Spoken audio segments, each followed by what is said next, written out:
Y prefiero que mis perritos coman carne de estas mujeres a que ellas sigan respirando mi oxígeno. 1000 veces que coman los perritos y las ratas a que ellas sigan caminando por ahí. Pero si salgo, de una vez le digo a los patrones, voy a seguir matando mujeres. Si las palabras de Juan Carlos Hernández te parecen tenebrosas, sus actos te causarán repulsión. Este femicida serial mexicano acechó las calles de Ecatepec, donde las desapariciones de mujeres y niñas se volvieron un drama de todos los días, infundiendo miedo en el corazón de los habitantes. Hernández combinó su odio por el sexo femenino con sus creencias pervertidas, ofreciendo partes corporales de sus víctimas como tributo a la Santa Muerte. Lo más terrible es que esa masacre fue llevada a cabo con la ayuda de su esposa, Patricia Martínez, ganándose ambos el apodo de los monstruos de Ecatepec por el nivel de crueldad que demostraron. Prepárate, porque en esta entrega de casos criminales vamos a repasar cada detalle de su historia. No importa qué tan grotesco o terrible sea, hay relatos que solo pueden ser contados con sangre. Yo dije, si yo no fui feliz en ese momento, nadie lo va a hacer. Y mientras yo siga aquí en la tierra, voy a seguir haciendo todo el daño que yo pueda. Y divirtiéndome de ese daño. Desde afuera, la casa ubicada en el 530 de la calle Playa Tijuana, en la colonia Jardines de Morelos, Ecatepec, se veía como un lugar normal. Humilde y carenciado, pero sin señales de que adentro ocurrían actos de una bestialidad indescriptible. Por lo general, las incautas mujeres que traspasaban el portal de esa vivienda nunca volvían a ver la luz del sol.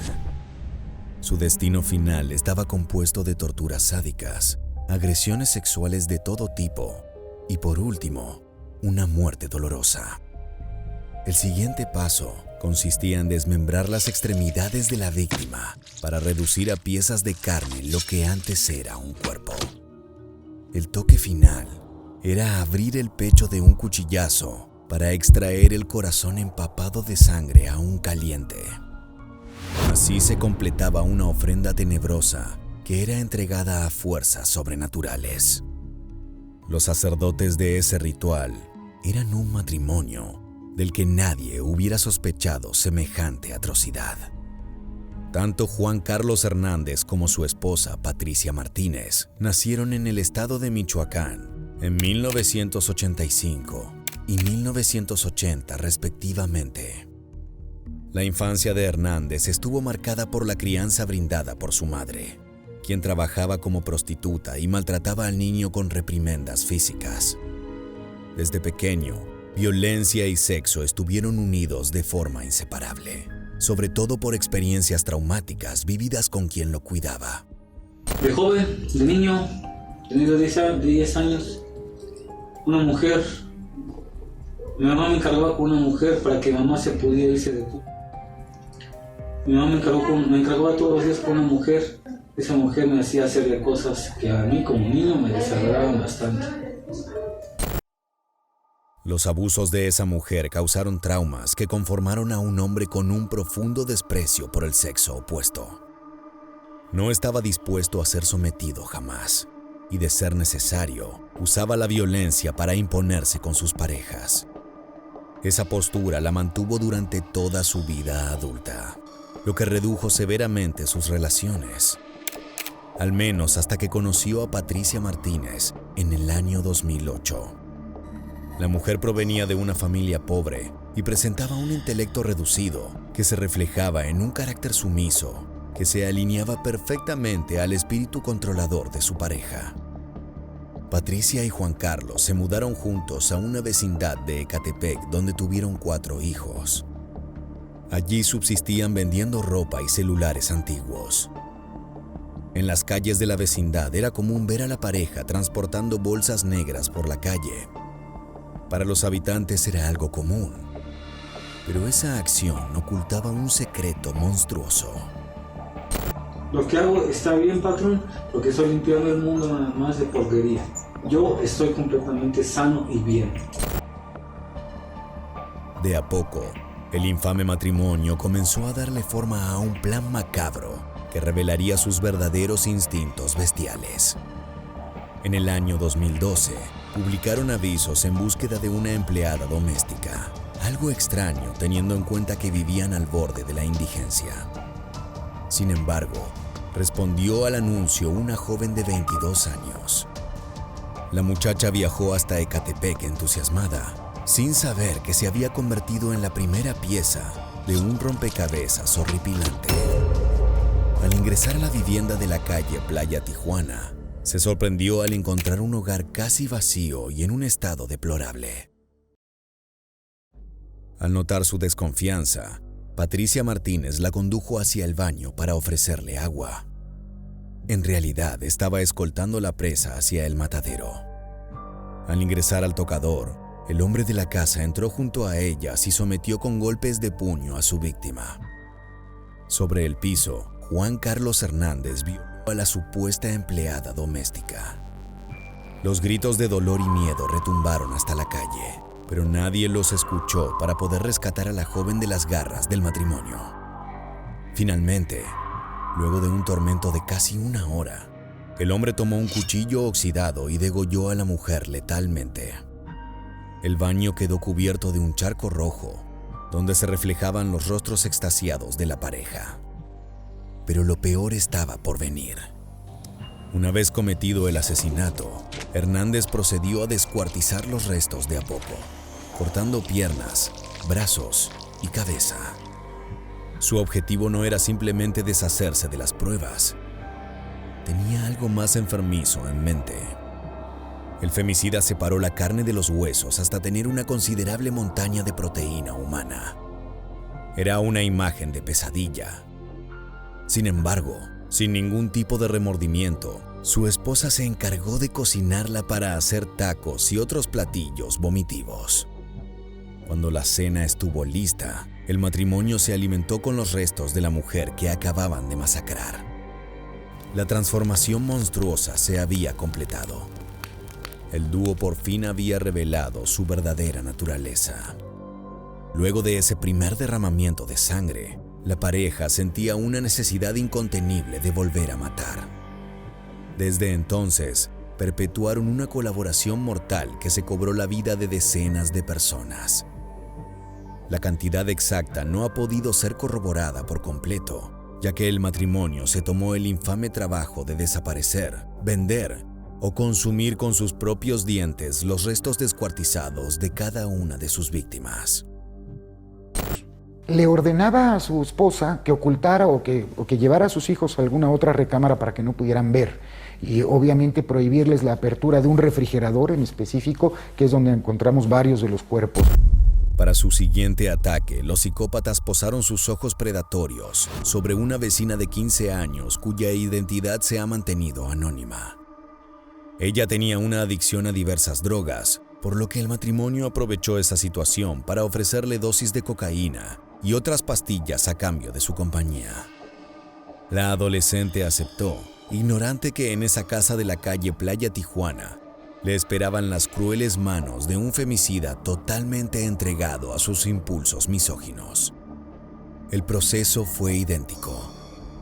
Cuando la muchacha pasó al baño, el hombre forzó la puerta e ingresó junto a ella portando un cuchillo en su mano.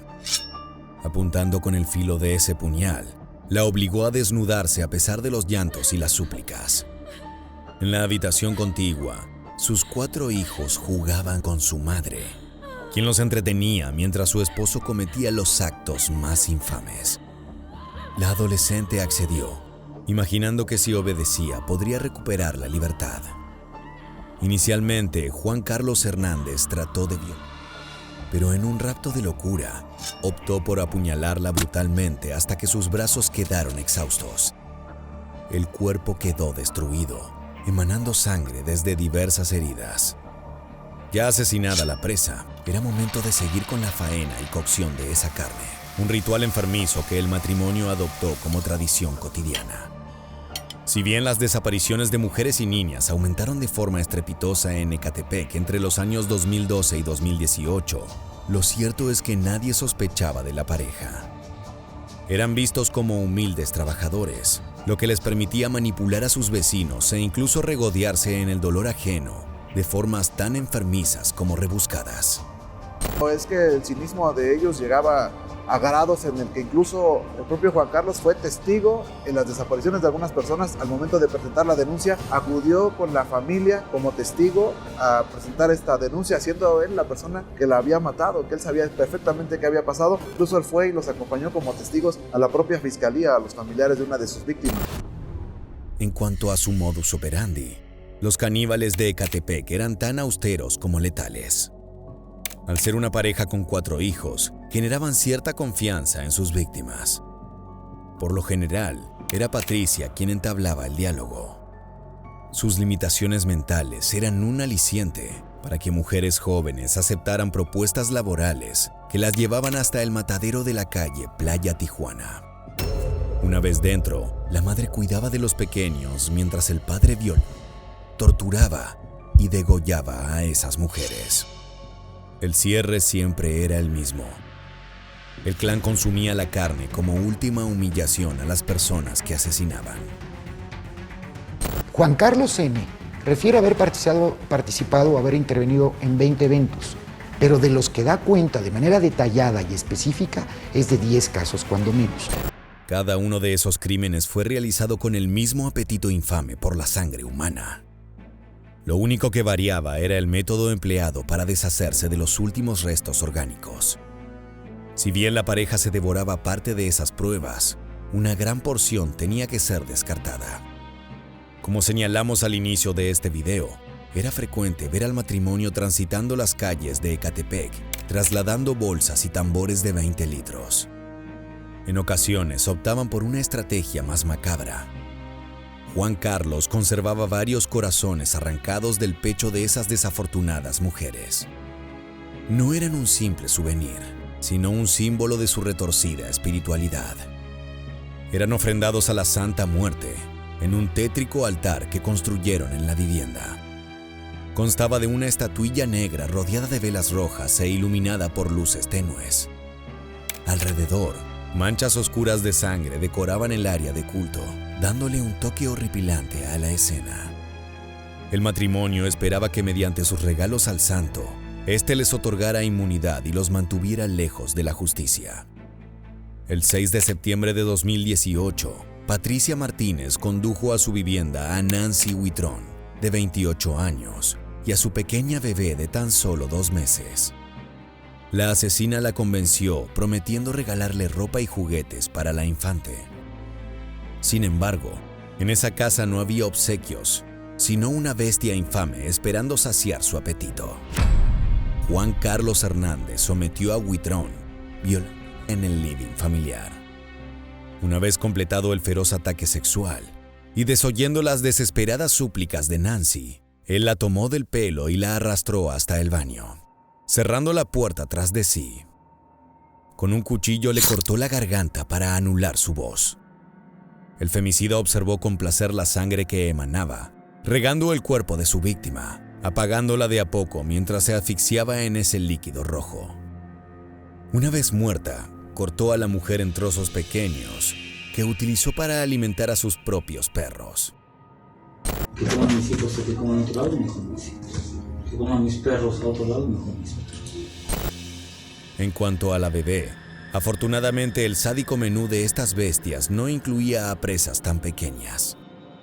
Ella fue vendida por $800 a una pareja cuya identidad ha sido resguardada, pero que con el tiempo fue atrapada por la ley. El grave error de los caníbales fue siempre pautar encuentros con sus presas. Algunas de ellas mencionaron el nombre de Patricia antes de marcharse por última vez de sus hogares, comentando que iban a encontrarse con una mujer para recibir trabajo o para una transacción de ropa. Inicialmente la policía no tomó este dato como algo relevante, suponiendo que la desaparición ocurría en el trayecto rumbo al encuentro. Sin embargo, Gracias a la triangulación de los teléfonos celulares de las desaparecidas, las autoridades lograron determinar un área sospechosa, justo en la cuadra donde vivía Patricia. Es por eso que los oficiales decidieron detenerla a ella y a su marido lo antes posible. La captura ocurrió el jueves 4 de octubre del 2018, en la esquina de la casa de esta familia infernal. Las autoridades aguardaron durante varios minutos hasta que salieron Juan Carlos y Patricia, ella con una carriola con bolsas y pequeños tambores. Los agentes los abordaron para averiguar a dónde se dirigían e intercambiar algunas palabras. El nerviosismo y la agresividad de ambos llevó a los policías a realizar una rigurosa inspección de los bienes que llevaban. Fue entonces cuando se dio uno de los hallazgos más vomitivos e inesperados. Los agentes no podían creer lo que había entre las bolsas. Primero, un brazo humano cortado burdamente. Luego, trozos de piel, cabellos y dedos de una mano que jamás fue identificada. Por último, las piernas y el tórax de una mujer de entre 18 y 20 años. Era una colección vomitiva. Nunca antes en la historia del país se había dado un caso semejante. Luego, al continuar la requisa en el hogar familiar, se toparon con un escenario enfermizo. Lo que habían visto en las bolsas no era nada comparado al infierno que aguardaba en la vivienda. Encuentran los botes de 20 litros con cemento en donde había restos, encuentran precisamente este corazón, porque lo que ponía ahí eran los corazones que ofrecían a la Santa Muerte. Incluso en el refrigerador tenían todavía parte de los restos. La policía estaba horrorizada y no podía comprender el nivel de sadismo demostrado por la pareja. Los restos humanos no solo estaban en su propiedad, sino que invadían un lote baldío cercano. Los sospechosos apenas sí se resistieron al arresto. Incluso acompañaron a elementos de la fiscalía para que pudieran desenterrar esas piezas óseas antiguas que sirvieron para identificar a algunas de las víctimas denunciadas como desaparecidas. Corroboramos los datos que esta misma persona arroja, que en diferentes cubetas había arrojado o había puesto algunos de los restos humanos y le había puesto encima cemento. Algunos bidones también, algunas cajas de cartón. Los detalles brindados por los sospechosos durante sus interrogatorios fueron el comienzo de una investigación que duró varios meses y que de a poco desentrañó los crímenes efectuados por la pareja caníbal. Todos los días surgían pruebas nuevas que eran acompañadas por el reclamo de justicia de parte de los padres de las muchachas acribilladas en manos de esas bestias. Uno de los testimonios más desgarradores fue brindado por Jorge Miranda, quien conocía muy bien al femicida que acabó con la vida de su hija adolescente. ¿En qué cabeza cabe de una persona que mate así nada más y luego que las descuartice y que se las coma? Era mi amigote, yo le ayudé demasiado, ¿no? Yo le di trabajo, le pagaba muy bien, le pagaba sus comidas, sus camiones, me paga con la peor moneda, matando a mi tesoro. La historia de Jorge Miranda se replicó a lo largo de Ecatepec. Toda la comunidad conocía a los asesinos seriales, que no solo degollaron y descuartizaron a sus seres queridos, sino que también los devoraron como animales, sin ningún fuero moral. El 1 de octubre de 2019, el matrimonio monstruoso recibió una condena de 327 años de prisión por 8 cargos de asesinato.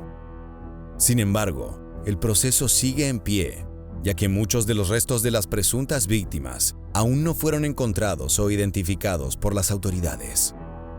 Bajo la tierra de Ecatepec aún se esconden secretos oscuros. Restos anónimos de víctimas que aún esperan ser halladas para cerrar por fin el círculo de violencia causado por los monstruos de esa ciudad. Para finalizar este viaje a lo más oscuro de la mente humana, resulta apropiado regresar a las enfermizas palabras del femicida y a su amenaza aún vigente. No puedo salir de esta, pero si salgo, de una vez le digo a los patrones, voy a seguir matando mujeres. Uno, porque a veces no me deja dormir esta madre. Dos, por el odio que les tengo. Y 3, pues sí sigo teniendo necesidad todavía.